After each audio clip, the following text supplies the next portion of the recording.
In the study of psychological endurance, there is a profound clinical distinction between a mind that is exhausted and a mind that has simply ceased to participate. When an individual who was once deeply invested, hypervigilant, and fiercely committed suddenly detaches from their responsibilities, their career, or their relationships, society frequently misdiagnoses the shift. We call it a failure of will.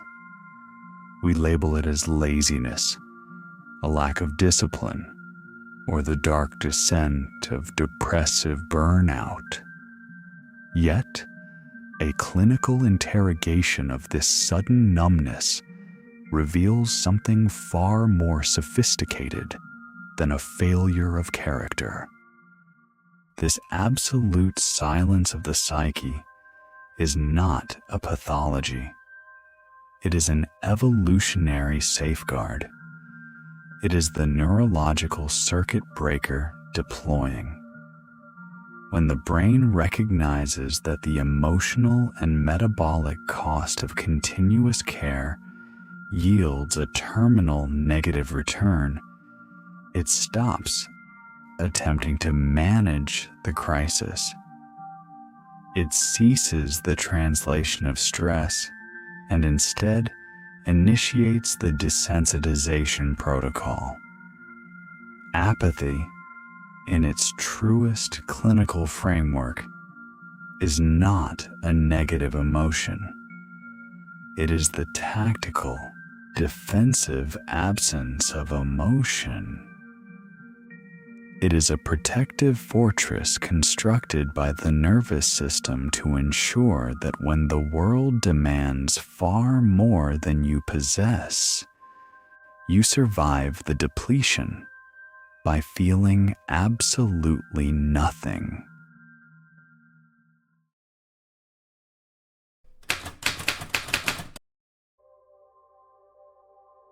The metabolic cost of empathy. To understand the sudden onset of emotional blunting, we must first strip away the romanticized definition of empathy and examine it strictly through the lens of biology. Empathy is not a passive state of grace. It is an incredibly expensive neurological process. When a highly responsible individual anticipates a crisis or absorbs the emotional volatility of a partner, their brain mirrors that distress as if it were a literal, physical threat. Cortisol floods the system, the amygdala fires, and immense amounts of metabolic energy are burned to process and neutralize the ambient anxiety of the room. For a brief period, the human body can sustain this output. But when the environment never stabilizes, when the emotional labor is a daily, relentless extraction, the brain recognizes a terminal threat to its own survival. The threshold of diminishing returns. This brings the individual to the threshold of diminishing returns. The nervous system operates on a strict ledger of energy. It calculates the massive neurological investment required to constantly care for an unstable environment, and it measures the complete lack of safety or reciprocity received in return. The mind reaches a chilling mathematical conclusion. Caring is no longer keeping us safe. Caring is actively killing us. At this precise moment, the shift occurs. The brain does not ask for conscious permission. To prevent a total physiological collapse, it initiates the Desensitization Protocol.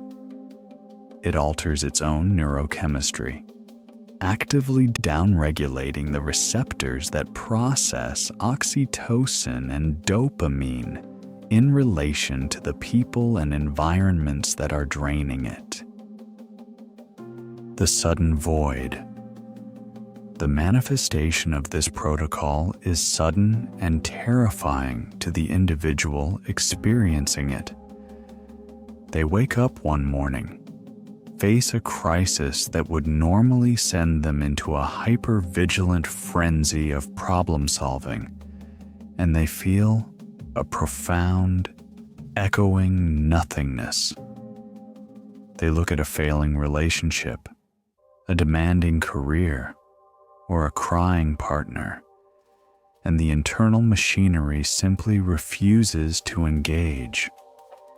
The tragedy here is the immediate, crushing guilt the individual feels.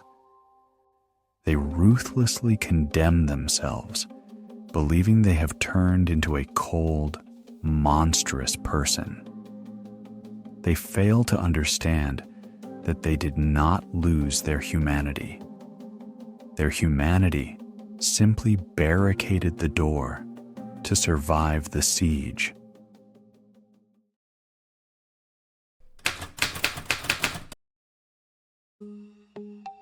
Trait 1. The atrophy of urgency.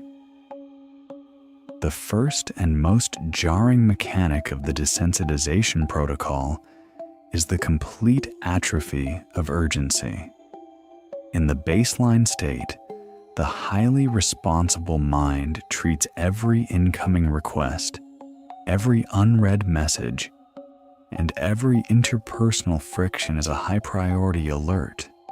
But once the circuit breaker flips, the neurological alarm system is entirely dismantled. Deadlines approach and pass. Conflicts erupt in the immediate vicinity. Structural failures occur in real time.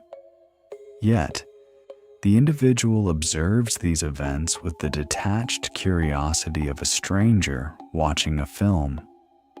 The heart rate remains flat. The adrenaline simply refuses to spike. This is not an act of defiance. It is the profound, terrifying silence of a nervous system that has definitively decided that the outcome no longer matters. Trait 2. Synthetic empathy. Society, however, demands continuous emotional output. The environment quickly becomes hostile to pure apathy, triggering the second mechanic, synthetic empathy. To maintain employment and stabilize relationships, the mind must manually simulate the emotions it can no longer naturally generate. This requires a devastating amount of cognitive load. The individual must consciously calculate the appropriate facial expression for sympathy, intellectually dictate the correct comforting words, and artificially modulate vocal tone. They are no longer feeling the interaction. They are merely operating the machinery of a human being. The exhaustion that follows a simple conversation is not emotional. It is the pure intellectual fatigue of running a flawless, real-time simulation of a person who still cares. Trait 3. The spectator paradox. This artificial existence culminates in the spectator paradox. The ultimate tragedy of this physiological state is that cognitive faculties remain perfectly intact. The individual is acutely, agonizingly aware of the numbness. They look at a spouse, a child, or a lifelong passion, and intellectually know that love and drive should exist in that space. They remember what the warmth felt like, but when reaching for it, they find only a cold, concrete wall. They become a passive spectator trapped behind the glass of their own mind, watching life happen without the capacity to actually feel it. They cannot confess this void to the environment for fear of being branded as a monster. Thus, the fortress built to protect them becomes the very solitary confinement they cannot escape.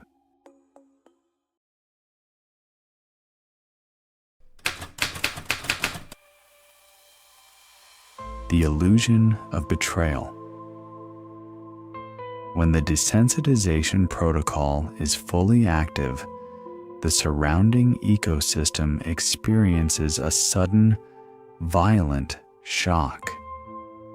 For years, partners, families, and organizations have unknowingly operated on a subsidized emotional budget. The highly responsible individual has been quietly paying the tax for everyone's dysfunction. When that subsidy is abruptly revoked, the environment rarely reacts with concern for the individual's exhaustion. It reacts with the outrage of a breached contract. Because society has conditioned them to view the fixer not as a finite human organism, but as an infinite utility, the withdrawal of care is not seen as a biological necessity. It is perceived by the environment as a malicious, calculated betrayal. The panic of reallocation. This perceived betrayal immediately triggers the panic of reallocation. Suddenly, the people surrounding the individual are forced to absorb their own emotional gravity. They must manage their own anxieties, track their own logistics, and soothe their own nervous systems. Instead of adapting, the environment often turns hostile. It deploys weaponized guilt. The individual is accused of being cold, selfish, or drastically changed. The environment applies immense psychological pressure, attempting to shame the individual back into their operational role. They demand that the fixer go back to the way they were, completely oblivious to the clinical reality that the neurological circuitry required to perform that role has quite literally burned out. Pathologizing the host. When guilt fails to reactivate the individual, the system resorts to its final, most devastating defense mechanism: pathologizing the host. It is fundamentally too painful for the environment to admit that their relentless demands broke the person they loved or relied upon. Therefore, the defect must belong exclusively to the fixer. The environment labels them as depressed, going through a midlife crisis, or suddenly unstable. While professional support is undeniably valuable, in this specific dynamic, the labeling is a strategic deflection. It is a way for a parasitic system to blame the host for finally running out of blood. the individual is left staring at the people they spent their life saving, realizing with absolute clarity that their collapse is being treated as an inconvenience rather than a tragedy.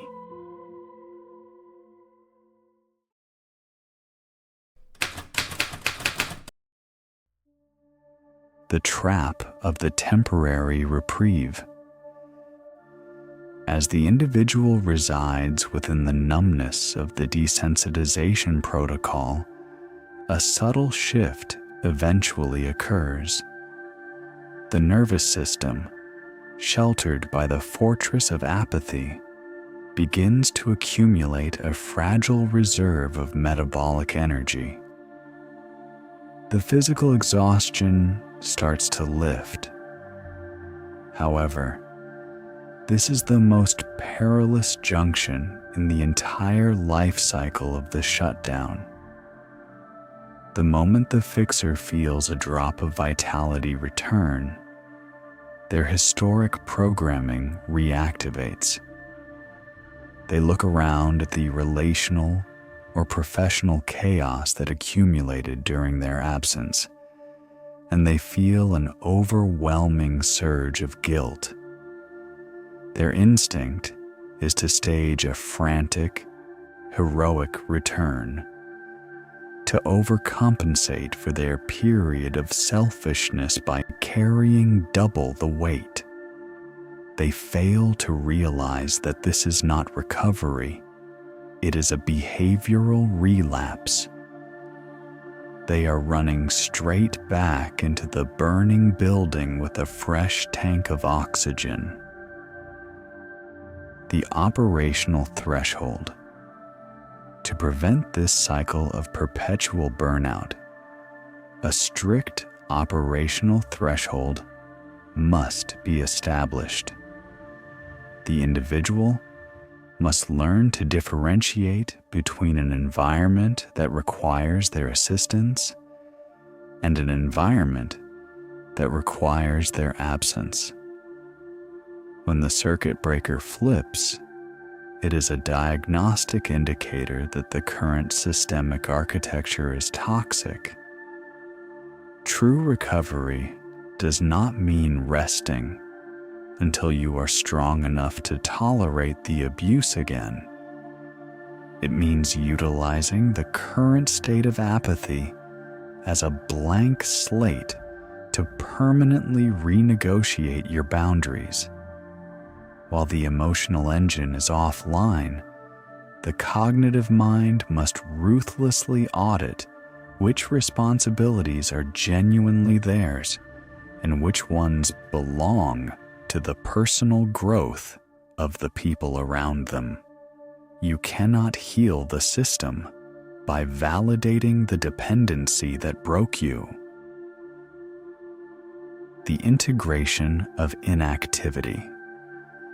This requires the mastery of a new psychological concept, the integration of inactivity. For the highly capable mind, doing nothing feels like an active transgression. They must reframe inactivity not as a void of productivity, but as a deliberate allocation of protective resources. They must learn to sit in the discomfort of an unresolved crisis and realize that the world's failure to self-regulate is not an invitation for their intervention. The boundary is not a wall built to keep others out.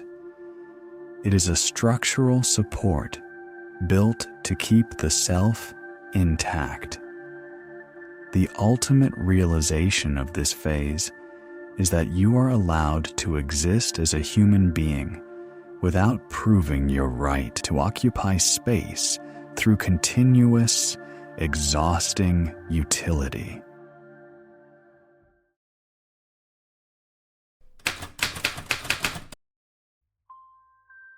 The identity vacuum. When the compulsion to stabilize the environment is finally neutralized, a profound psychological vacuum emerges.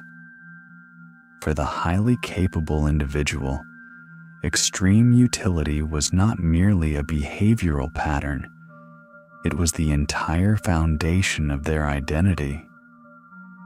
The clinical reality is that they do not know how to exist in a space without managing it. Without a crisis to solve, a partner to soothe, or a system to optimize, the mind is immediately flooded with a terrifying question.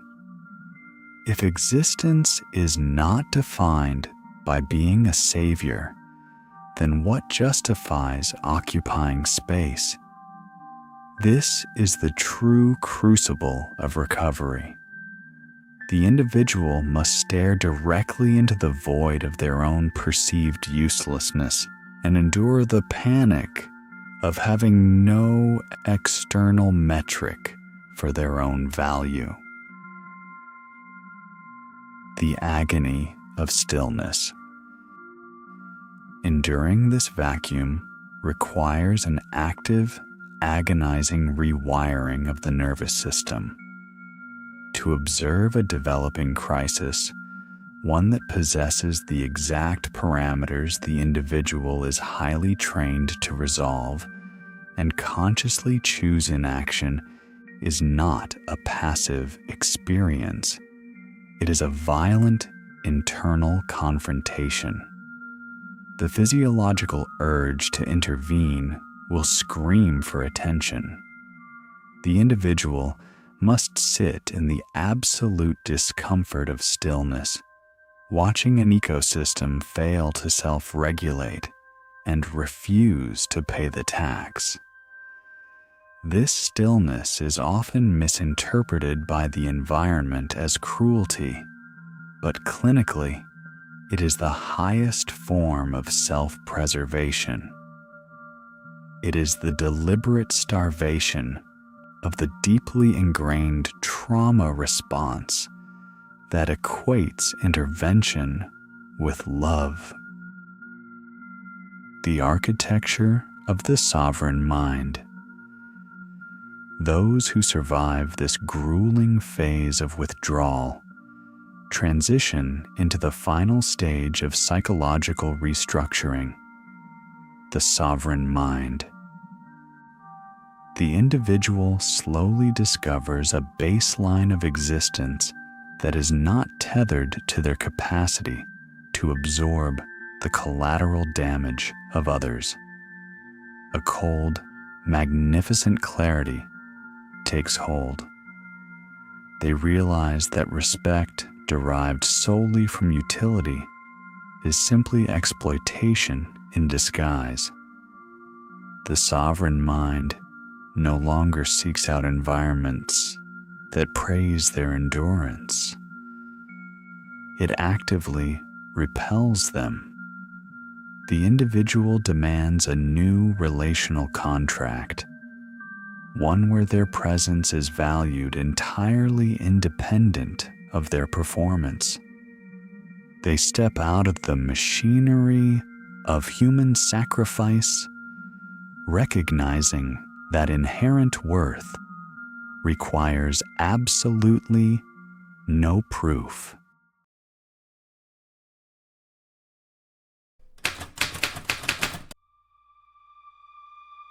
The biological verdict.